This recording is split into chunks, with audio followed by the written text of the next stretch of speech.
As we get started. So good afternoon. Welcome to today's event hosted by the India Center at UCF, and welcome to Dr. Neelima Jain from the Center for Strategic and International Studies, who will lead the discussion on sustainability in Indian states. I'm Dr. Kirsten Hamann. I'm the Interim Director of the India Center at UCF and a Pegasus Professor in the School of Politics, Security, and International Affairs. The India Center at UCF broadens the understanding and awareness of contemporary India and promotes the study of India in the world today and the relationship between the United States and India through partnerships, scholarship and research, education, and outreach. Today's event is timely and highly pertinent to understand India today. Sustainability is a topic of utmost importance for India, which was underscored by the recent climate change summit in Glasgow. And Indian states are addressing climate change and sustainability challenges in a variety of ways, as our event today will show. Welcome again, and it is now my pleasure to welcome Laila Chakko, the Director of Public Affairs of the India Center, who will introduce our guests. I look forward to a spirited discussion, and I hope you will enjoy the event. Thank you. Thank you, Kirsten. Good afternoon, everyone. It is a pleasure for me to introduce our speakers this afternoon. But before I introduce them, I would like to announce that today's session is being recorded and it's going to be put on our website. We'll have time at the end of the discussion for questions, so please use the chat function on the bottom and the moderator will address the questions following the presentation. And I encourage everyone, if you're able, to turn on your cameras so we can have a more lively discussion. So first, I would like to introduce Dr. Naveen Aluru, who will be leading today's conversation as the moderator. Naveen is a professor in the Department of Civil, Environmental, and Construction Engineering at UCF, and he's an affiliate faculty member of for the India Center. Naveen's research interests include transportation planning, integrated socio-demographic and land use modeling, and sustainable urban design. He is involved in the development of activity-based modeling software for urban metropolitan regions. And Neelima Jain is Deputy Director and Senior Fellow with the Wadhwani Chair in US-India Policy Studies at the Center for Strategic and International Studies. She works closely with Indian states to bolster US-India relations on energy reform. Neelima has worked across India and internationally on energy efficiency and sustainable development. She has developed demand-side management programs for state utilities, and she led operational planning and strategy for one of the largest clean development management programs and implemented smart grid initiatives. So now I would like to hand it over to Neelima to begin our discussion. Thank you. Thank you, Laila, and thanks, Kirsten. Thank you for this opportunity. Hello, everyone. Super excited to be here to discuss a fascinating topic. In the next 15 minutes or so, I hope to discuss the role of India's subnational governments, the states in India's climate change goals. My talk is broadly structured into 4 parts. The first is India's role in the recently concluded COP summit in Glasgow. What roles do Indian states play in India's climate change goals? And what are states' climate change priorities? And how can we engage with them more meaningfully? And with that, we could explore more nuances based on your interests. So the recently concluded COP26 has been one of the most debated climate summits that I've seen in my short career of 18 years. And it's only good news because, a larger discourse allows for more inclusive decision-making, or so we hope. Opinions on India's role in the summit have been highly divided. Was it a champion or a spoiler? Were its goals ambitious, or do they set back the global climate change ambitions? I do not aspire to answer these questions or convince you on one side or the other in the short time span that we have, largely because these are complex questions to answer and must be seen in the context of the complex local context of the countries. But what I aspire to do is just put out some facts, and then I think I'll just leave it up to you to decide one side or the other, and happy to debate, towards the end of my presentation. So So India is clearly very uniquely important to the world in comparing climate change. It is the single largest country that has yet to undergo an industrial transformation. Manufacturing is relatively modest as a percentage of the GDP. Car ownership is far below most middle income nations. And again, the definition of middle income is also very relative when it comes to India. Thermal power plants, coal power plants remains the bedrock of the electricity sector in India. And it's important because electricity sector contributes to about 73% of the national carbon emissions. Then if you look at just the developmental context of the country, there is still not adequate universal access to electricity. While India did run a very ambitious access to electricity program in the last 3 years or so, and was able to add 26 million new connections, equal to the number of households in the UK just in 2 years. But reliability and affordability of electricity still remains an issue, especially in rural areas. Less than 50% of the infrastructure is still to be developed and yet to be built. An additional 400 million vehicles will be on India's roads in the next 2 decades. And also, given the climate change impact and the urbanization that India is about to undertake, about 240 million air conditioners will be added to India's grid by 2030.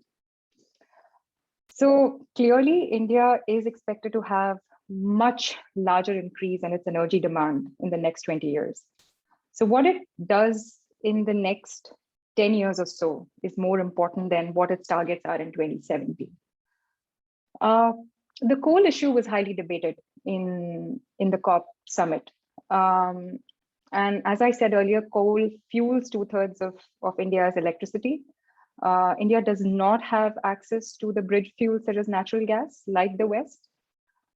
It imports 98% of its oil. And it will take much longer for other alternates such as renewable energy and storage to become affordable. Yes, you continue to hear very attractive price discoveries of renewable energy plants in India. But if you look at it in the context of the complexity of India's electricity sector, it will take a very long time before it becomes affordable or at par with thermal power plants. And also, it shouldn't be lost on us that India will have to continue to balance its development and social needs of a large developing nation while also treading the low carbon pathways. So it's not going to be an easy task. At present, if you look at India's per capita electricity consumption, it's only 18% of what China's consumption is, and 8% of what US's consumption is. So implies that the country will have to continue to focus on providing affordable, secure, and reliable energy access to most of its population. Also, as I mentioned earlier, it is commencing on one of the fastest rural to urban transition in the human history. No one has done this. There is no playbook for this. And the green transition can take multiple paths. It can go the LA way, it can go the Amsterdam way, we don't know. And so there are many variables. And the decarbonization cost can and will run into trillions. Also, there are about 4 million Indians that are employed either directly or indirectly by the coal sector.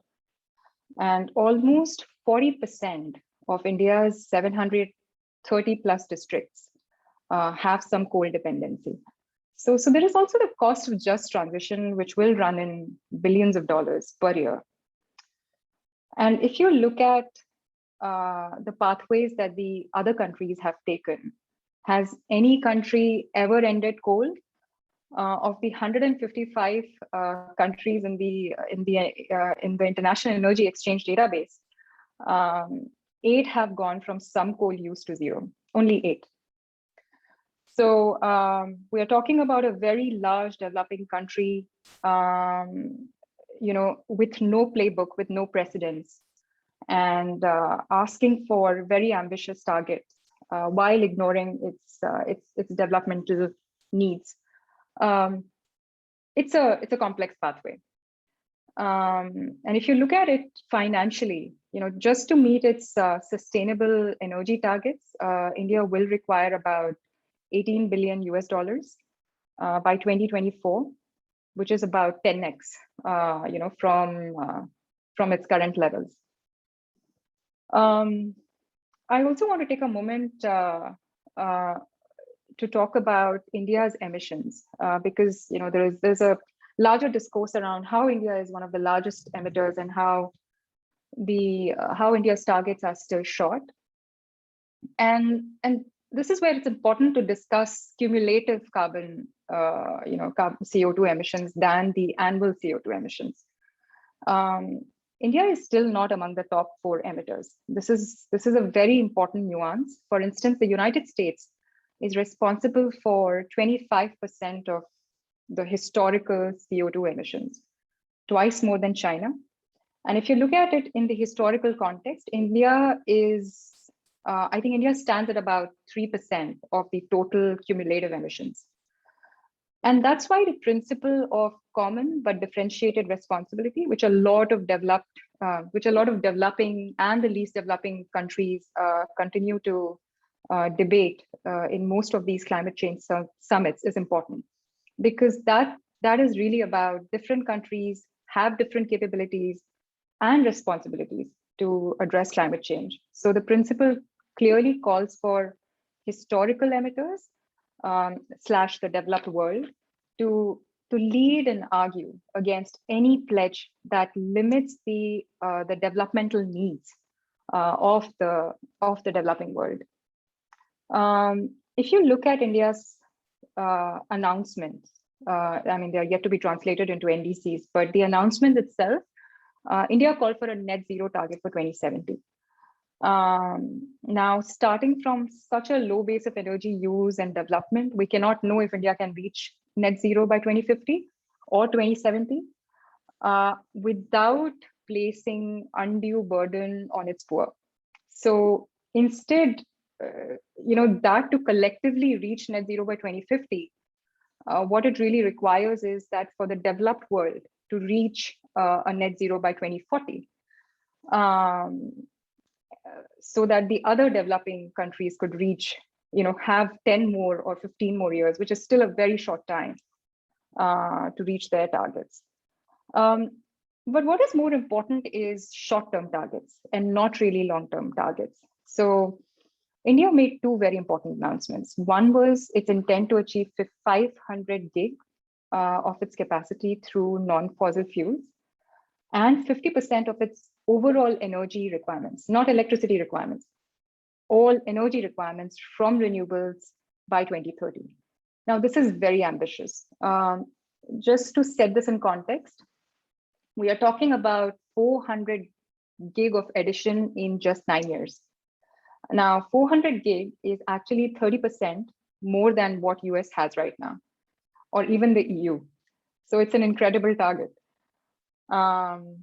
But the fact of the matter is that the road to all the national goals travels through India's states, which hold principal authority over key policy areas, which are related to adaptation, mitigation.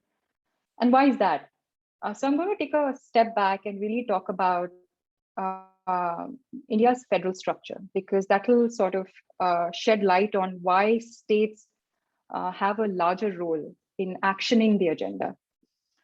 So India's federal system allows the states to run as multiple distinct economies with control of local governance and legislation over key sectors like land, labor, electricity, and health. So if you look at India's constitution, it actually divides the federal and the state governance over a range of sectors into 3 lists. First is a union list, which is basically sectors that only the federal government could legislate on. So for instance, defense, foreign relations, nuclear power, etc. The second list is for the states. So sectors such as agriculture, water, land rights, all fall under the purview of the states.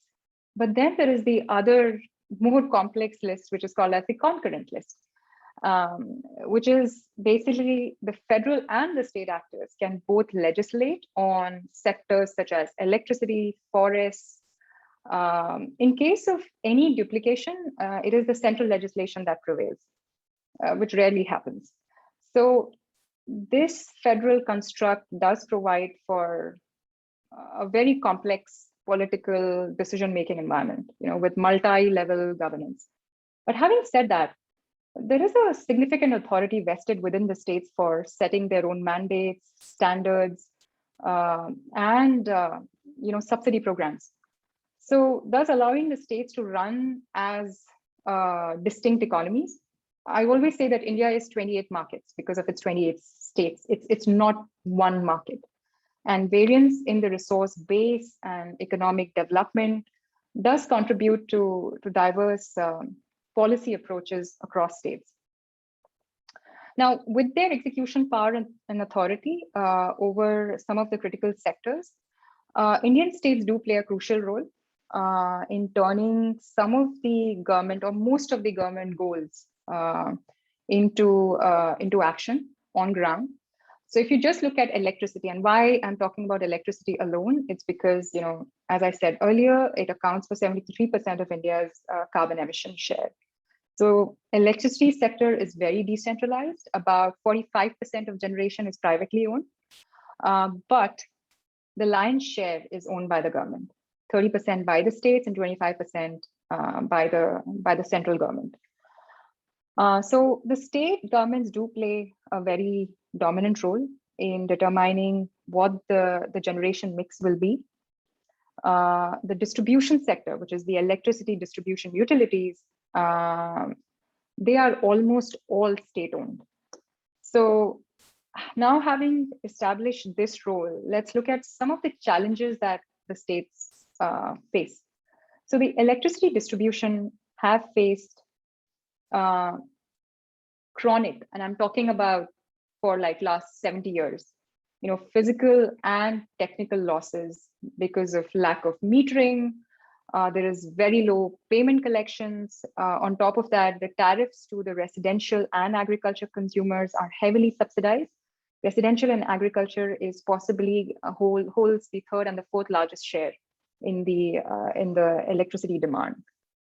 So this clearly exacerbates the financial burden on the distribution utilities and leaves no resources to augment the electricity grid, which is very much required for integrating the intermittent power that comes in from renewable generation.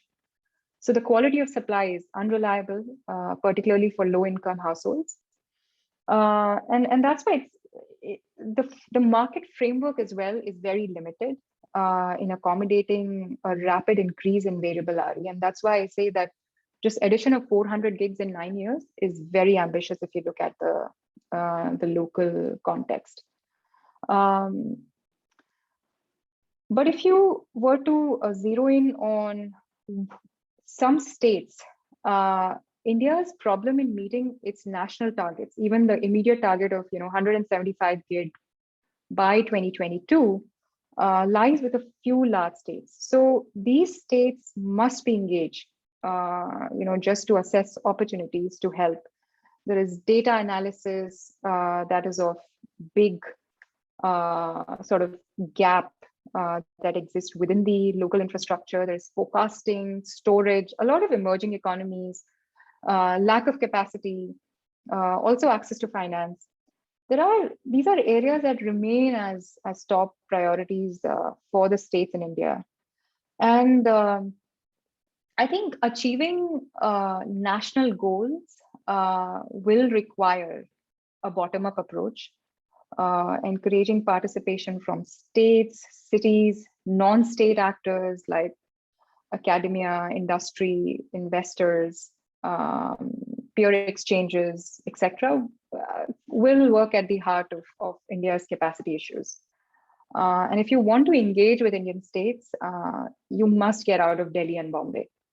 Go to tier 2, tier 3 cities, go to other states, offer technical assistance. There are progressive state governments that care about attracting investments. It's important to blend policy conversations with potential investor business partners. And I guess leap on target of opportunities. Indian states love signing lots of deals around investor conferences. So when central government policies require state implementation, often it's a very good opportunity to offer help. Well, all in all, states are a great place to start, and I'll end here and open up to the moderator and to the larger audience for any questions. Thanks, Neelima, for the informative summary of the issues associated with sustainability in India. Again, we have a small group. I have some questions I can start with, but if you can type your questions, or I can open up, you can unmute your phone mic and actually ask them directly. I think we have short groups who can do that. So again, I'll open up the meeting for participants. Any of you, if you want to ask a question, you can just unmute and ask the question.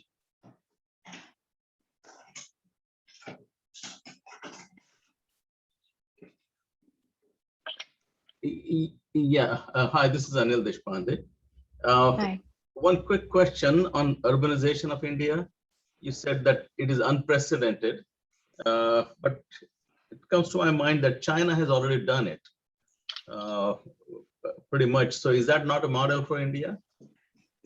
Actually, it shouldn't be.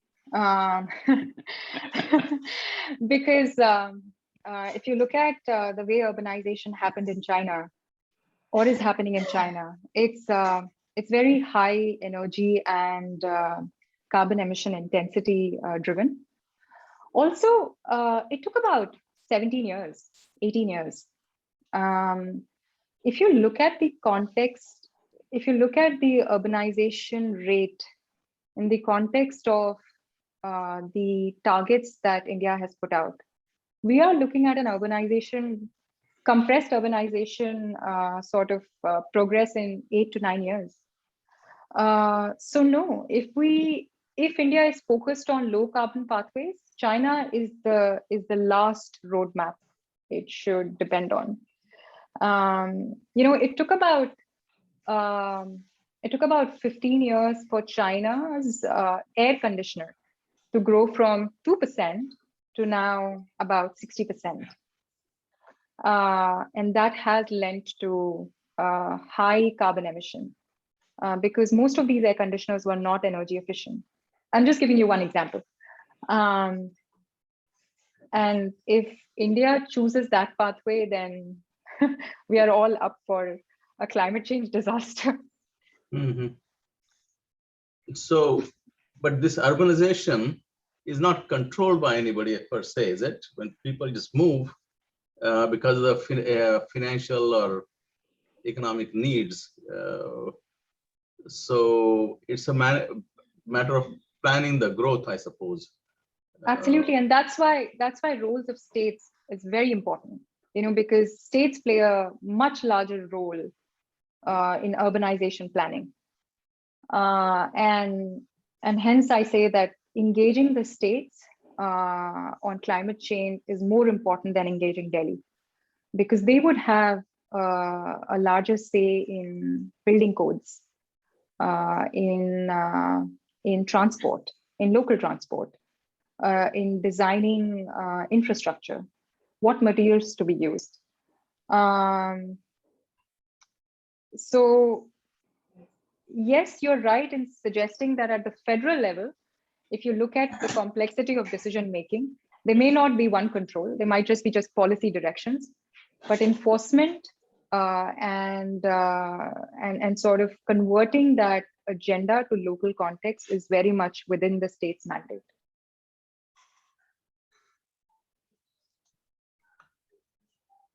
So are there one or two states that you can name that have done a good job of it? No one has done a good job of it yet, but they are heading in the right direction. So Gujarat, for example, at least in the electricity sector, has done well. But that planning has been in place for the last 20 years or so. In integrating renewables into its grid, it has done incredibly well, and it is doing very well. Ensuring that there is enough penetration of renewables into the residential sector.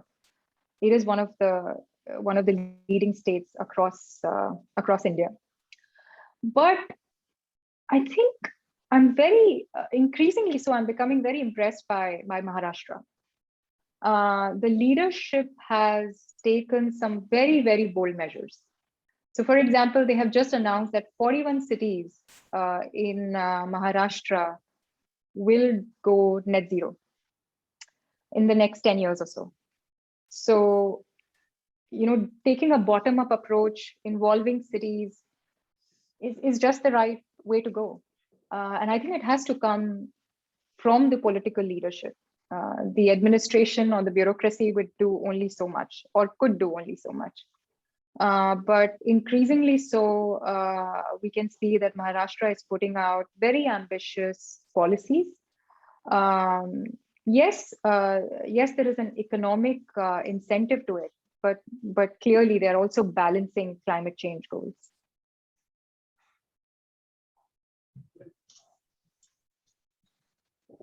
Yeah, go ahead. So, thank you for that. And I'm sure perhaps we'll get back to Anil's question and that topic in a little while. I wanted to sort of perhaps follow up on with a slightly different perspective, moving from energy to water. For sustainable development, it seems to me water and sanitation is crucial, and there are obvious shortages of water and sanitation provision in parts of India, but I don't know whether that differs by states or how that's being addressed. Or so if you could talk maybe a little bit about water access, water rights. We all read about the pollution in the rivers that's regularly in the New York Times and the media and so forth, but there's obviously much more to the whole water and sanitation issue, outside of people bathing in the river for religious festivals, which is what hits the media. So I'm curious to learn a little more about that. Kirsten, you have basically touched the Achilles heel here. I'm afraid that there is not much progress that has been done on waterfront. If you look at the constitutional list, sanitation and water vests within the governance or within the legislation of the state. But it turns out that in the last 2 years, the federal government did put out a very ambitious target around, or a policy, rather program around providing drinking water to all. So let's talk about the basics, right? I mean, about 60% of the population in India still do not have access to water through regular pipelines. That's one issue. Second is the water tables have receded quite dramatically in the last 10 years or so. And it is inherently linked with the energy and the food policy. The most widely used way of irrigation in the Indian agriculture land is flood irrigation, which is the most inefficient use of water. And why is it flood irrigation? Well, because there is no reliability around which time of the day the agriculture users will be supplied with electricity. And so they just leave the tap on. And that has resulted in, so clearly it presents a pattern of crops that require more and more water. And so we are using a lot of crops that are more energy and water intensive. Then, of course, there are the other flaws around the energy electricity policies itself. And then the water usage in thermal power plants. It's only more recently that I can see that there are some local restrictions that have been put in place for water usage in thermal power plants, but it's still not very prevalent. So yeah, there are multiple problems around water. Thankfully, only in the last year, India's water department started to log data on geographical water tables. It wasn't done before, so at least they have started to collect data and started to monitor it. But I think there is a long road ahead on water. Thank you. Yeah, and just to add to what Neelima said, there is also the issue of how the rivers pass through multiple states, and every state is fighting for the amount of water they get, and that in itself makes any decision making in terms of building a dam or building hydroelectric power projects, all of them are stalled right at the starting point, because the federal government has to get involved in determining who gets how much water, and that's never an easy issue. I think US is also going towards that way with the drought in the western part of the country. So I have a question here from Leila. I'll read that out to Neelima. So are there regional variations in exposure to climate change disruption? So for example, are some states more exposed than others? And if so, are these variations, how are these variations affecting the resolutions to mitigating climate change? Yes, Lala, if you look at I forget which organization, but it was clearly a UN report. If you look at the risk factor around India's vulnerability to climate change, India actually ranks among top 3 because 2/3 of its land is surrounded by water, and so there is a much larger vulnerability to climate change events in coastal areas.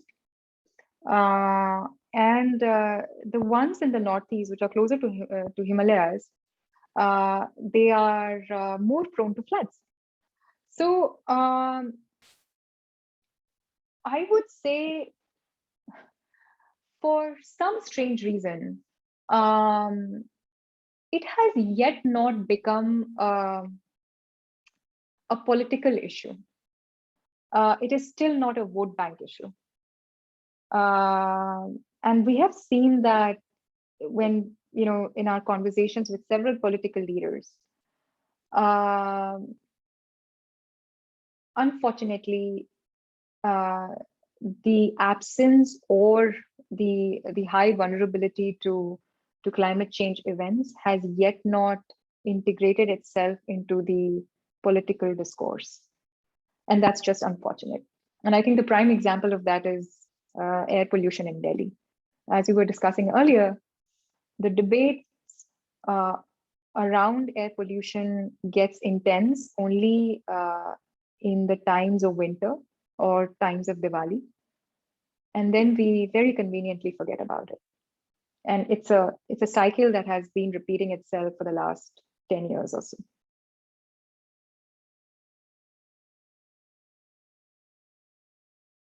I think Mr. Deshpande has a question. Yeah, you muted, Dr. Mr. Deshpande.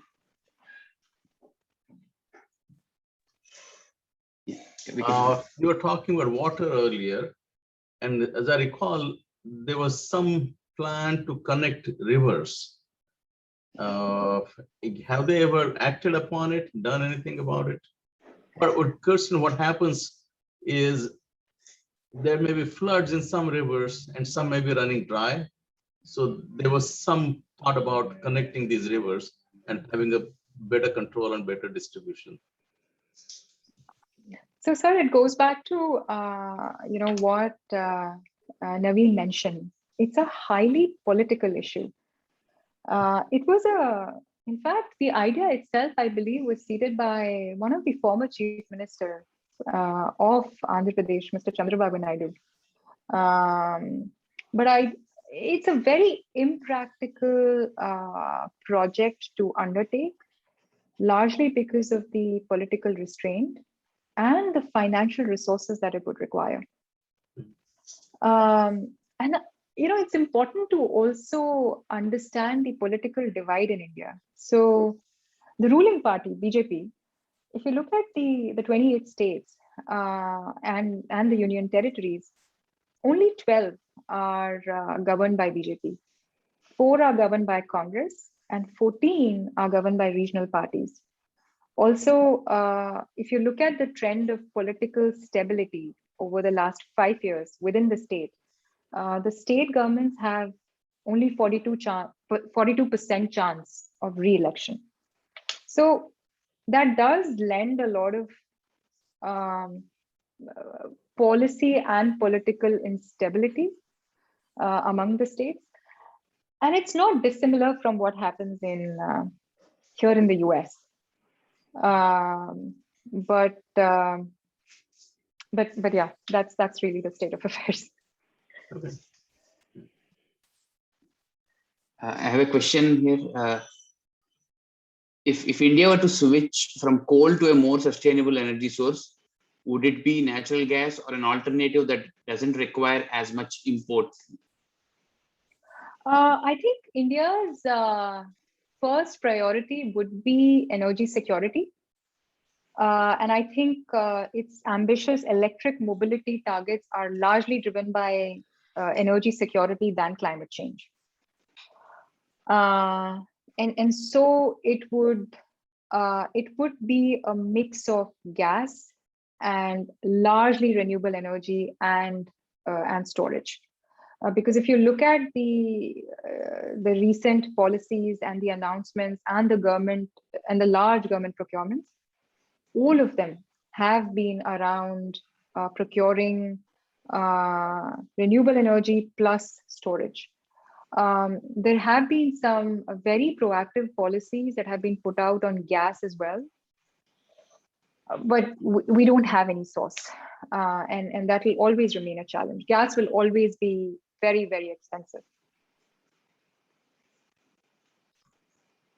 Just building on that, I know Godavari Basin, they found gas, but it was not a significant enough, right, for the country. That's correct. And actually that, the miscalculation, I think it's an understatement, even the word miscalculation, around the what was estimated to be the capacity in the Godavari Basin has resulted in basically locking of about 40 gig of gas assets. So a lot of thermal power plants and a lot of distribution utilities are still paying fixed price for that investment. So yeah, in my view, it was a disaster.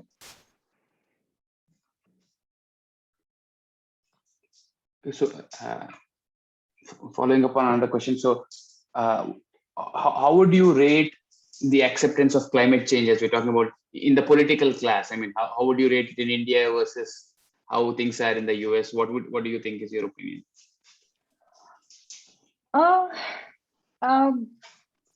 As I said earlier, it is still not a popular issue. It differs, of course, the urban population, the young, more educated population. Yes, you see a lot of discourse around climate change, and it has started to change. But that's only 25 to 30% of the population. If you look at the more popular voter bank, the issue is not how the electricity is sourced. The issue is what is the electricity tariff that a residential user or an agricultural user is paying. And that's what continues to remain the top priority for the government. Climate change is talked about, but if you look at a lot of policies around climate change, it's very, very supply driven and less demand driven. So like every other manufacturing major, India is trying to attract as much investments within its states to create jobs, of course, and to strengthen its manufacturing base. There is limited thinking that is done around how are we going to influence the consumer behavior to make sure that we adapt to climate change or we mitigate climate change. So no, it is still not a political priority or top political priority. So I got a question. When India is represented and makes promises, etc., how do they do that if the states are not in there or there is no buy-in from the states? The decision making you're saying is the states are like almost 50% of the responsibility that contributes towards whatever actions that need to be taken, right? That's one. And two, the only fortunate part I feel in India's case is India doesn't have much hydrocarbons. So any new supplies they're gonna have to come from the alternative sources. And that is consistent with their demand and the climate also. So I think I've definitely portrayed a very bleak picture. I must also say that when India put out its 175 gig target about 7 years ago or 6 years ago, it was a very ambitious target, even by the standards of the developed world. And in mere 5 years, India has added 100 gigs of renewable energy, and that's largely with the support of the states. So yes, there is a disintegration, but there is coordination too. I mentioned earlier that India was able to bring in 26 million households into the grid just in 2 years. This is the size of UK. Doing that in 2 years would not have been possible without states' support. India also accomplished a very large energy efficiency target, again with the help of states. So it was one of the largest energy efficiency programs run in the country and in the world. So it's not that it is completely at loggerheads with the state, but I guess what I was trying to point out to was it's not easy, and I think that's a universal case with any federal structure. But despite the challenges that its federal state construct provides, if you look at the progress that India has made, in terms of renewables, in terms of energy efficiency, it's commendable, and it would not have done that without its state support. So yes, when India puts out ambitious targets, there are questions. But my view is, yes, we must view it with some skepticism, but given its local context, even sort of taking that initiative to put out ambitious targets, I think India should be commended and should be supported in its initiatives. That would be my take. And hence we continue to say, let's collaborate more and more with states. Let's collaborate with states who may not be, or who are not integrating with national targets, but they have their own targets. Let's try and collaborate with them. So I think a couple of points that raised in the chat would be relevant to this. So one question is, can you discuss any efforts for expansion in public transportation to reach sustainability goals? And the second one, I think is relevant to what you just said. is how can US assist India in reaching the sustainable development goals? So yeah. On public transportation, so if you look at, and I may not give accurate numbers, but they are broadly correct. If you look at the transportation fleet of India right now, more than 90% is served by 2 and 3 wheelers. The number of public buses in the country are dismal. I mean, they run in 30,000 or so in the total country. So it is good if you were to look at it in terms of the rate of urbanization, the future rate of urbanization. Focusing on the heavy duty vehicles should start now,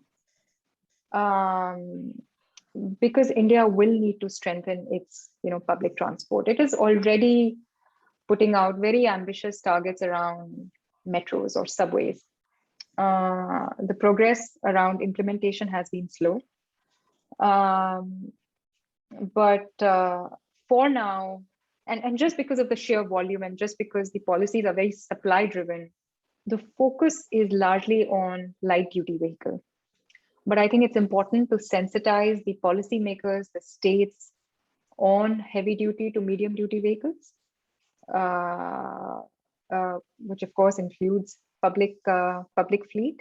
If you look at the electric mobility state policies that have been put out, most of them mention targets for public fleet, but they are very modest. The ambition is largely on the volume that includes 2 and 3 wheelers. But of course, Naveen is more informed on that subject than I am. So in terms of public transportation, at least in the big cities, about 50% of the people use a public transportation alternative in India. Not by choice. I mean, I wouldn't say that it's because they are the best buses or the best facilities. They don't have an option. So they're what do we call in transportation literature? They're captive riders. So they, I would actually say public transportation carries a good enough share in these cities in India. What the government should be looking at is how do you make those facilities greener and more comfortable for riders so that they continue to do that, because everybody's ambition in India, if you come from a low income family, is how do you get out of using public transportation? They're looking at how can I buy a car, how can I buy a two-wheeler. So as long as they can build more metros and other relevant alternatives which are quick and also comfortable, people will continue to use those modes. The biggest challenge is holding on to the share they have. I think that is the challenge, even then adding new facilities. And in terms of, I think the other question was, how can US states help? So there are sectoral opportunities, and then there is also, how strategically and tactically the engagements can be done with subnational governments. If you look at it in terms of sectoral, finance has larger potential, access to finance. So financial models, creative business models, operation models, so technical assistance around that is something that every state government seeks, just because of the capacity constraint that exists within most of the important state departments. Then I also feel that the state to state MOUs or city to city partnerships are also a good value add, as long as you're able to follow that up, as long as you that the state government that you're engaging with, the government will stay, or at least have a 2 or a 3 year tenure. I think that it just sort of institutionalizes the subnational relationship, because the larger challenge is it is not states' mandate to reach out for international collaborations. They don't have access to to global resources.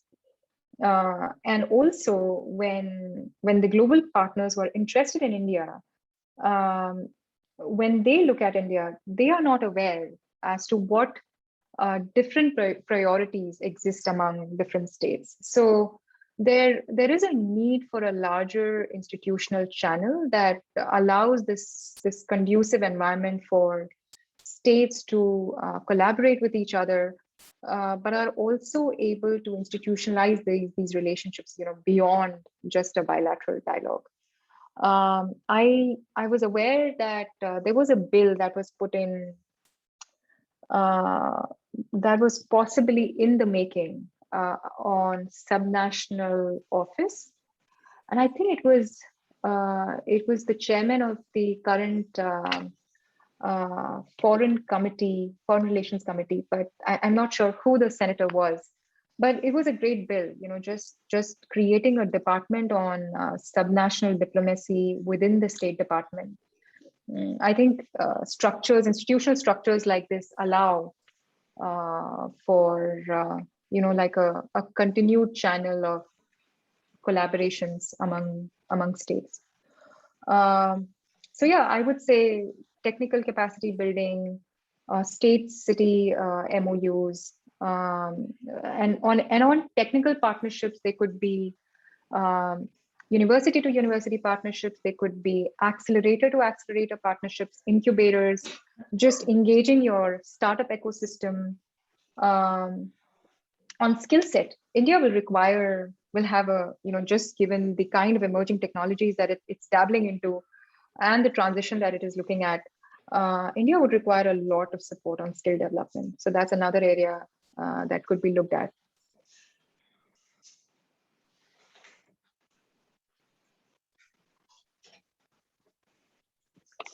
Okay, are there any other questions?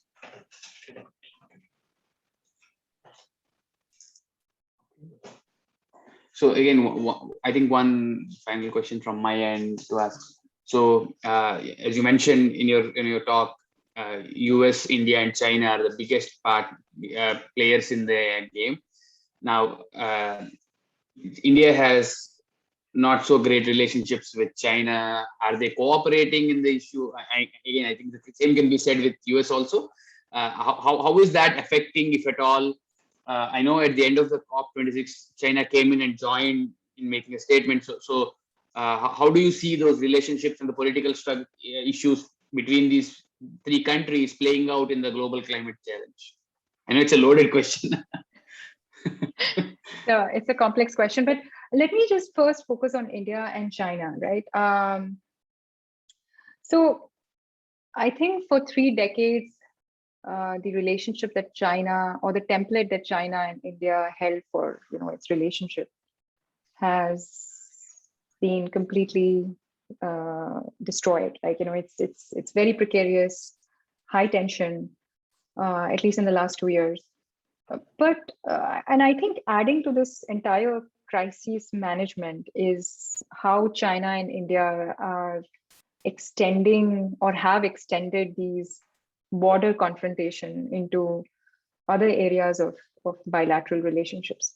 So one thing to note is, if you look at the trade relationship between India and China, it's highly skewed.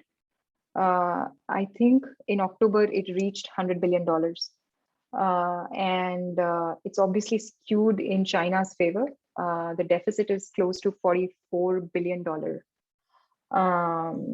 So most of the imports that happen from China are on heavy machinery. 60% of that is heavy machinery, right? And a lot of that gets into critical infrastructure, grids, transformers. 90% or more of Indian solar PV industry is dependent on China. So India has put out some recent policies to strengthen its manufacturing base, but it will take at least 4 to 5 years before India weans off that Chinese supply chain. And I think there needs to be a lot more thinking done around what happens in this transition period, right? I mean, you're aware India abruptly banned dozens of Chinese apps, TikTok, WeChat. It tightened its foreign investment rules, just virtually freezing Chinese venture capital, investments. It has barred Huawei from 5G trials, and has really tightened the public procurement to make it harder for the Chinese companies to participate. And on the other side, what China did was that it engineered crippling electrical blackouts in Mumbai and the state of Uttar Pradesh through cyber attacks by Chinese hackers. So the relationship at the political level is high tension. At the trade level, as I mentioned, it's highly skewed. There are no bilateral agreements on climate change. However, because both are emerging countries, both are heavily dependent on coal, informally, they align on this differentiated principle, differentiated responsibility principle in COP26 or in any other climate change summit. So that alignment always happens, but formally, there is no cooperation, and I think it will be difficult. Also, largely because of how much critical mineral supply vests in China. 70% of the sourcing is done through China. So I think it will become a big sticking point in how India manages its own or addresses its own climate change goals. So, Naveen, I have a question for you. Does UCF have any expertise that we can meaningfully share with other universities or cities or whatever in India? Yeah, so in the Either UCF or Central Florida. Yeah, so like we can do a technology handover kind of aspects. For example, UCF has a very strong smart cities group that is building in the transportation area. So there is scope for transferring the findings and analytics tools that are being built right now for Orlando and the Central Florida region, and applying them for any major city in India. So we were actually at some point we were actually in talks with the Madhya Pradesh government to look at some transfer with the cities in Madhya Pradesh. Again, there was the election and something changed in the government, so things did not play out as we were expected.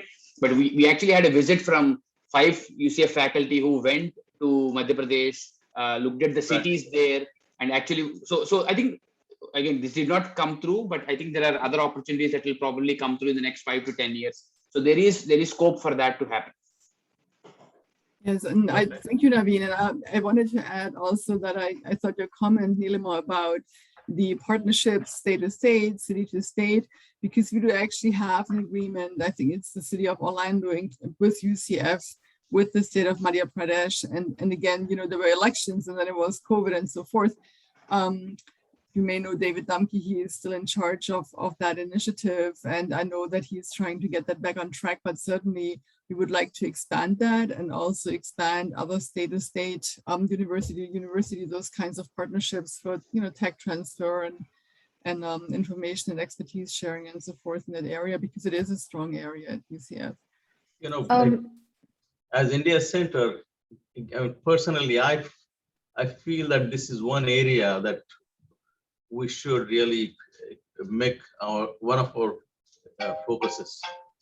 Yes, I agree. And I do know that David has been in touch with the State Department as well, because they do support these, and that our relationship there and our model has been one of the models that they have looked at. So I would very much agree with that, Anil. And again, this whole COVID thing has put a stop to a lot of these initiatives, because it's really hard to establish that without actually going and visiting and establishing these relationships. But I absolutely agree that that is something we should pursue further. So thank you for that.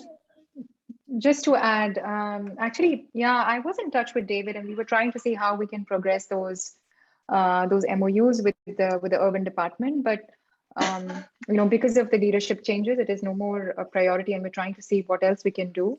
However, in my recent visit, I did touch base with several new states, and I do have a list of areas that they have sought collaboration on. More than happy to send that across to you and Leila and Naveen.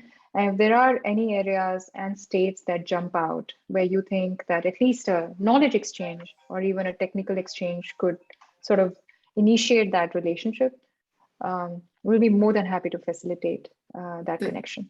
That would be terrific. Thank you. I appreciate that. Yeah, thank you, Neelima. I think that's what we're trying to do, is not just spread the knowledge and understanding of contemporary India, but also create these relationships between the US and India. And we have experts here at UCF to make that connection. Absolutely. And I know we're a little bit after 3, so unless there's any other remarks from anyone. If I can just jump in, I know we've had a small group here, but I've learned a lot. Thank you for the discussion and the questions. And I hope we can continue to work with you, Neelima, and perhaps at some point have a face-to-face meeting where we would also be able to maybe facilitate some interaction with community partners and some student groups and so forth. I think everybody's getting a little tired of Zoom meetings, and a lot of people aren't quite ready yet for face-to-face meetings, so we're in this gray zone right now. But thank you for this really interesting presentation, and thank you to the audience as well. Yeah. Yes, thank you, Neelima, and thank you, Naveen, for moderating for us. Thank you, everyone, for joining. Thank you for the opportunity. Thanks, everybody.